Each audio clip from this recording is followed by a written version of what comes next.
Hello, Laverne here, and thanks for joining me. This video is a second part to a short video series on the subject of the War Scroll. Now, in the first video, I basically gave an introduction to what the War Scroll is. And in this video, I'm going to be talking about the 40-year period where the wars are said to be spread over. Now, this 40-year period is in the end hours of the end days. It is a period that leads up to the destruction of the children of light, the final battle prior to the second coming of Christ. Now, what the War Scroll tells us is that there is this 40-year period where there are battles between the children of light and the children of darkness. Now, I'm going to read from, this is actually more of a commentary from the writer of the book that I'm reading from.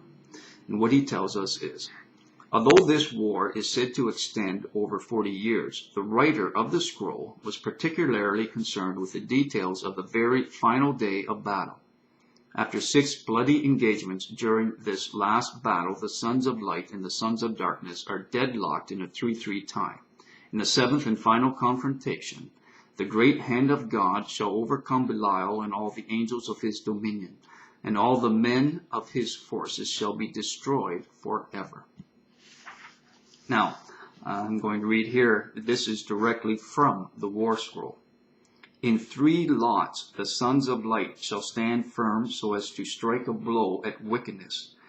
And in 3 the army of Belial shall strengthen themselves so as to force the retreat of the forces of light. And when the banners of the infantry cause their hearts to melt, then the might of God will strengthen the hearts of the sons of light. In the 7th lot the great hand of God shall overcome Belial and all the angels of his dominion, and all the men of his forces shall be destroyed forever. Now, just to give you an idea of how the 40 years will be spent. From all the tribes of Israel they shall prepare capable men for themselves to go out for battle, according to the summons of the war, year by year.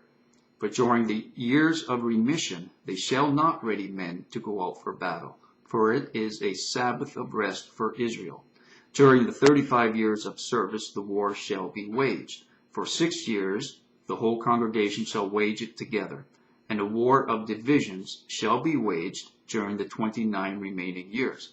So it's telling us that every 7th year, the Sabbath year, there will be no war. And of the other 35 years where there is war, the first 6 years is going to be spent with all of the nation of Israel involved. And then after that is going to be a war of divisions. Now, where do I want to read from? Okay, going back here.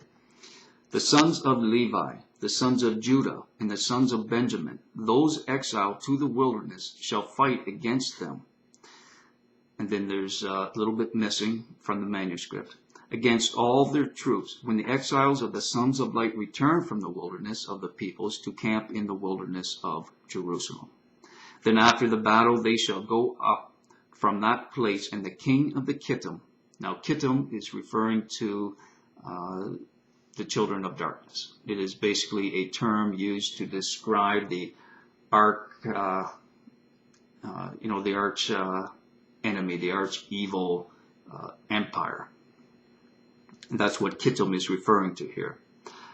And going back it says, and Kittim shall enter into Egypt. In his time he shall go forth with great wrath to do battle against the kings of the north. And in his anger he shall set out to destroy and eliminate the strength of Israel.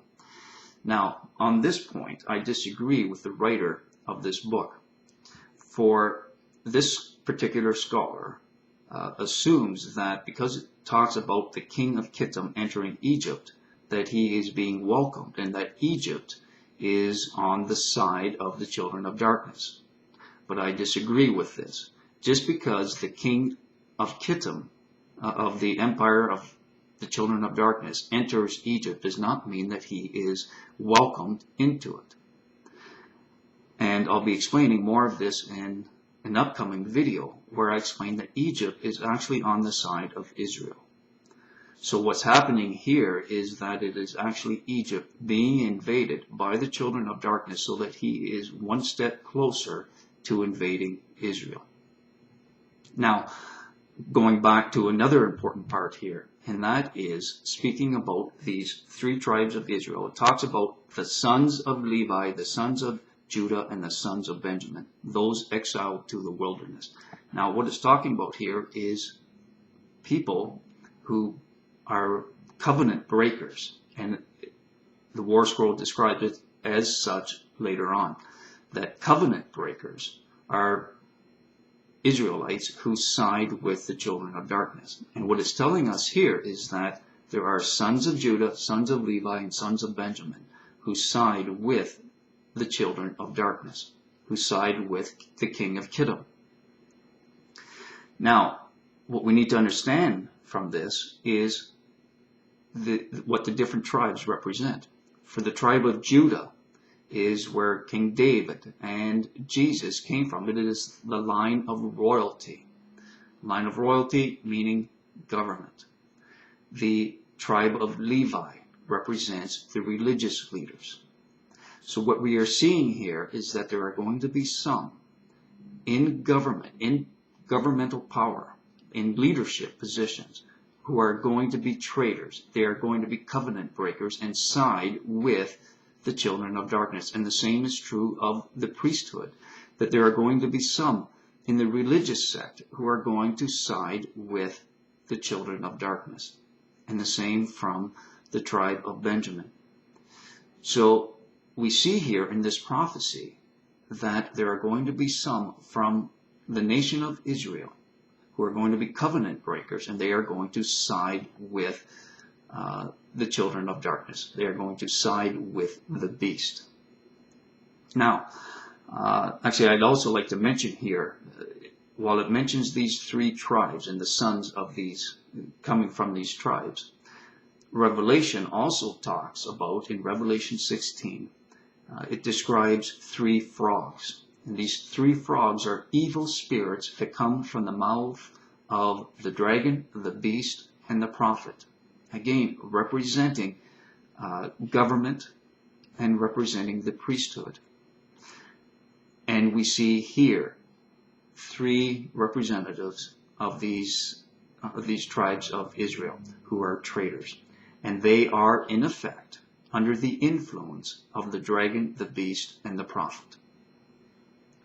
So this is important prophecy to understand. Now, I'm not going to have time to go into the different countries and so on and the different battles in this video. So I hope you will join me in my next video where I will get into who the children of darkness are and so on in the different battles. As always, I look forward to comments and messages, and I really hope people will get into and will look at the War Scroll and how it ties into the writings of Daniel and the book of Revelation and Isaiah. For in Isaiah, we see, and I've talked about this in other videos, and actually I'll include a link to them, where I explain about the government of Israel as it's prophesied about in Isaiah, that there is corruption and wickedness in the government. And we see this also being expressed in the War Scroll here. And this is why I say, and I've talked about this in other videos, that this is why we see dancing and celebration in the streets of Jerusalem when the two witnesses are killed. It is because of the corruption in both the government of Israel and the priesthood in the religious sector. They are in cahoots with, they are traitors, they are breakers of the covenant, and they align themselves with the children of darkness.